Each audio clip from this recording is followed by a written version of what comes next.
Puri. Persidangan Dewan Undangan Negeri yang masuk hari kedua hari ini memulakan perbahasan terhadap rang Undang-Undang Perhutanan 2015 yang dibentangkan oleh Menteri Pengurusan Sumber dan Alam Sekitar II, Dato' Amarawan Tengah Ali Hassan. Antara ahli Dewan yang menyokong rang undang-undang ini ialah Adun Jemoreng Abu Seman Jahwi.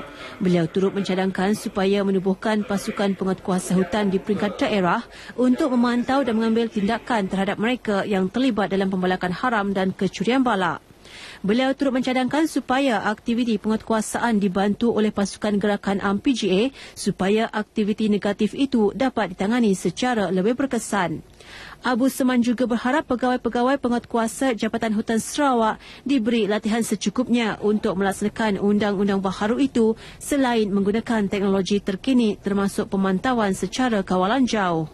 Sementara itu, Adun Batu Kawah, Christina Chiwangsi pula mencadangkan supaya diwujudkan satu sistem pemantauan hutan bebas bagi menangani gejala rasuah dalam industri itu di negeri ini selain memperkukuhkan peranan dan kuasa Suruhanjaya Pencegahan Rasuah Malaysia SPRM. Adun Telang Usan Dennis Ngau pula mencadangkan supaya pengusaha syarikat pembalakan di negeri ini mewajibkan pekerja masing-masing menghadiri kursus mengenai adat resam masyarakat tempatan terutama di kampung dan rumah panjang. Ini kerana ada dalam kalangan para pekerja pembalakan memandang remeh adat resam tersebut berikutan tahap pengetahuan yang rendah sekaligus menimbulkan rasa tidak puas hati penduduk setempat. Selain itu, beliau menyarankan agar syarikat-syarikat pembalakan bertanggungjawab sepenuhnya ke atas pergerakan pekerja-pekerja di kawasan mereka beroperasi selain memberi akses senarai nama pekerja sepenuhnya kepada ketua kaum di kawasan operasi untuk tujuan pemantauan. Setakat ini, sejumlah 82,326 meter padu balak telah dirampas sepanjang tahun lepas dengan nilai rampasan RM41.16 juta dan royalti RM5.3 juta.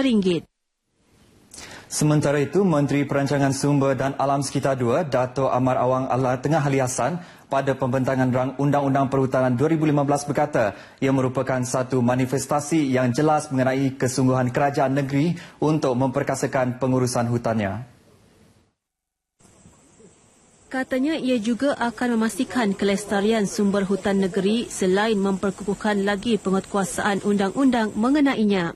Rang undang-undang itu sekiranya diluluskan merupakan undang-undang keempat dalam perkara pengurusan dan sumber hutan sejak Jabatan Hutan ditubuhkan pada tahun 1919. Melaluinya, aktiviti pembalakan haram akan diperangi secara habis-habisan memastikan hasil balak datang dari sumber yang sah, menggalakkan pengurusan perhutanan yang lestari dan pengawalan yang lebih baik dalam pengeluaran lesen pembalakan. Ia juga akan meningkatkan imej Sarawak sebagai pengeluar kayu balak yang utama dan menghakis persepsi bahawa kerajaan lemah dalam menangani isu itu. Dengan itu, tindakan tegas akan diambil termasuk penalti yang lebih tinggi, merangkumi semua aspek dan proses pengambilan balak haram, melengkapkan pegawai penguatkuasa dengan kuasa yang lebih besar untuk menyiasat kes-kes termasuk pencarian tanpa waran dan menambah baik proses untuk melindungi hutan simpanan, hutan dilindungi, hutan tanah kerajaan dan hutan komunal.